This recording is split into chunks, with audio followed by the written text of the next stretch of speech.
అర్ధరాత్రి పూట కూడా పోలీస్ సోదరులు వాళ్ళ డ్యూటీని పక్కన పెట్టి కూడా అత్యంత దారుణంగా అక్కడ ఉన్నటువంటి జీవ వైవిధ్యం మీద దాడి చేస్తూ ఉంటే, గ్రీన్ మర్డర్ చేస్తూ ఉంటే అది సరైన పద్ధతి కాదని చెప్పేసి ఈ ప్రకృతిని ప్రేమించే ప్రకృతి ప్రేమికులందరూ, విద్యార్థులందరూ కూడా పోరాడుతూ ఉంటే ప్రభుత్వం అత్యంత దారుణంగా బేషరత్తు పోకుండా ప్రభుత్వం వెంటనే అక్కడ చదువుకున్నటువంటి పూర్వ విద్యటువంటి ఉప ముఖ్యమంత్రి మల్లు భట్టి విక్రమార్క గారు, శ్రీధర్ బాబు గారితో మళ్ళీ ప్రభుత్వం నిన్న చర్చలని చెప్పేసి చాలా మందితో నిన్న మాట్లాడి కాలయాపన చేసింది. ఈ సందర్భంగా ప్రభుత్వానికి మేము చేసే రిక్వెస్ట్ ఏంటంటే, ప్రభుత్వంకి పర్యావరణం మీద సరైన అవగాహన లేదు, ప్రభుత్వ పెద్దలకు కూడా పర్యావరణం మీద సరైన అవగాహన లేదు.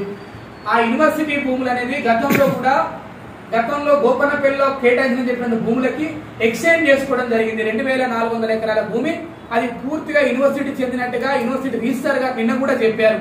తెలంగాణ రాష్ట్ర ప్రభుత్వం ఏం చెప్తా ఉందంటే, ఈరోజు ఐఎంజీ అనేటువంటి కంపెనీకి 2004లో ఇస్తే 2006లో వాళ్ళు కోర్టుకు వెళ్ళారు. కోర్టుకు వెళ్ళిన తర్వాత సుప్రీంకోర్టులో కూడా మాకే అనుకూలంగా తీర్పు వచ్చిందని చెప్తా ఉన్నారు.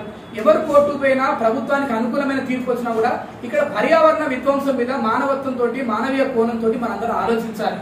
వీటన్నిటి కూడా పక్కన పెట్టి విద్యార్థుల మీద అత్యంత దారుణంగా లాఠీ జునుం 15 నిమిషాల క్రితమే విద్యార్థుల మీద పోలీసులు లాఠీ చార్జ్ చేశారు. దీన్ని తీవ్రంగా అందరూ కూడా ఖండిస్తా ఉన్నారు. దయచేసి తెలంగాణ రాష్ట్ర ప్రభుత్వం పెద్దలు ఉన్నటువంటి రేవంత్ రెడ్డి గారు కానీ, ఇతర మంత్రి మండలి సభ్యులు కానీ, అదేవిధంగా అన్ని రాజకీయ పార్టీలు ఇక్కడ మనం చేసే అప్పీల్ ఏంటంటే, మీ ఎజెండాలు పక్కన పెట్టండి.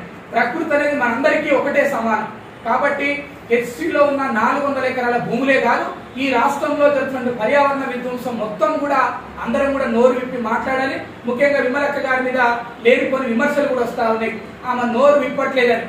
గత 45 సంవత్సరాలుగా ఈ రాష్ట్రంలో, ఈ దేశంలో ప్రకృతి వనరుల మీద ఆమె వాడిన పాటలు, ఆమె విప్పిన గొంతు ఈ దేశంలో ఏ ప్రజానాయకురాలు కూడా, ఏ విప్లవకారాలు కూడా ఇప్పటిదాకా. మరి ఈరోజు విమలక్క గారు ఆరోగ్య సమస్యతో 3 రోజుల నుంచి చాలా మంది కామ్రేడ్స్ చనిపోవడంతో ఆ అంత్యక్రియల్లో పాల్గొని మళ్ళీ నిన్న మేము డిస్కస్ చేసిన వెంటనే రాత్రి 11 గంటలకు ప్రెస్ మీట్ పెట్టాలంటే అత్యవసరంగా అక్క ఆరోగ్యం బాగాలేకపోయినా కూడా ప్రెస్ మీట్కి వచ్చింది. కాబట్టి దయచేసి సోషల్ మీడియాలో చీప్ పాలిటిక్స్, అక్క కాంగ్రెస్ పార్టీకి మద్దతుగా ఉందని కొంతమంది, అక్క కాంగ్రెస్ తో ములాఖైతని కొంతమంది, అసలు కాంగ్రెస్ పార్టీయా, బీజేపీయా, టీఆర్ఎస్ పక్కన పెడితే ఇది ప్రజలందరి సమస్య, ఇది ప్రజలందరి సమస్య. ఈ సందర్భంగా విమలక్క గారు భోజన బతుకమ్మ అంటేనే పర్యావరణాన్ని కాపాడడానికి ఆమె నీళ్లు, నిధులు, భూములు, కొండల కోసం పోరాడిన బిడ్డ, మన ఆడబిడ్డ.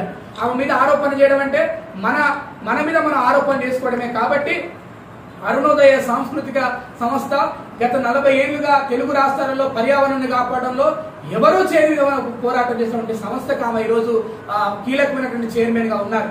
కాబట్టి దయచేసి విద్యార్థులకు నేను చెప్పేది ఏంటంటే, తప్పకుండా హెచ్సి అందరం వస్తాం. ప్రభుత్వానికి మళ్ళీ అప్పీల్ చేస్తా ఉన్నాను.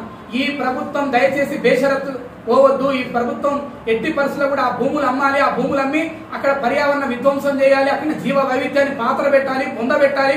అక్కడ జింకలు గాని, నెమళ్ళు గాని, రాష్ట్ర జంతువుని, జాతీయ పక్షిని పొందబెట్టాలని చూసినటువంటి నిర్ణయాన్ని మనందరం కూడా పెద్ద మనసుతో అర్థం చేసుకోవాలి.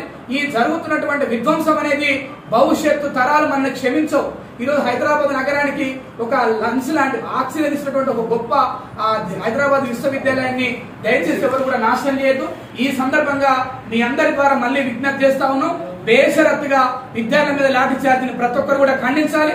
రాజకీయాలు పక్కన పెట్టాలి. హైదరాబాద్ యూనివర్సిటీలో సాధారణ పరిస్థితులు నెలకొల్పాలి. తప్పకుండా ఉద్యమకారులని, అదేవిధంగా ప్రజా సంఘాలని యూనివర్సిటీలోకి అనుమతించాలి. దయచేసి ఉద్యమ సంఘాలు, రాజకీయ పార్టీలు కూడా ఇది ఉమ్మడి ఎజెండా.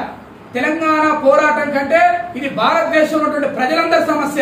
హెచ్సి విద్యార్థులు అనే వాళ్ళు జాతీయ స్థాయిలో సెలెక్ట్ అయిన వాళ్ళు, వాళ్ళందరూ కూడా అనేక కాంపిటేటివ్ ఎగ్జామ్ లో సెలెక్ట్ అయిన వాళ్ళు, వాళ్ళందరూ కూడా చాలా మెరిట్స్ విద్యార్థులు. వాళ్ళ పట్ల ఇంత దారుణంగా జుట్లు పట్టి మహిళా పోలీసులు లేకుండా జెంట్స్ తోటి కొట్టడం అనేది అత్యంత హేయమైన చర్య, క్షమించరాని నేరం. కాబట్టి ఈ సందర్భంగా ప్రభుత్వానికి మళ్ళీ చెప్తా ఉన్నాం, మీరు దయచేసి భూములు అమ్మడమే జరిగితే కనుక ఈ తెలంగాణ విశ్వవిద్యాలయం అన్నిటి కూడా ఇది పాకుతుంది. ఇది జాతీయ స్థాయి పోరాటం అయితే. మీ నాయకుడు గతంలో రోహిత్ వేమున చనిపోతే అక్కడికి వచ్చి ఆ భూములు కాపాడుతని చెప్పిన మాటలు మొత్తం కూడా నీటి ముట్టలు అవుతాయి. ఇప్పటికే రాహుల్ గాంధీ గారి లెటర్లు కూడా రావడం జరిగింది.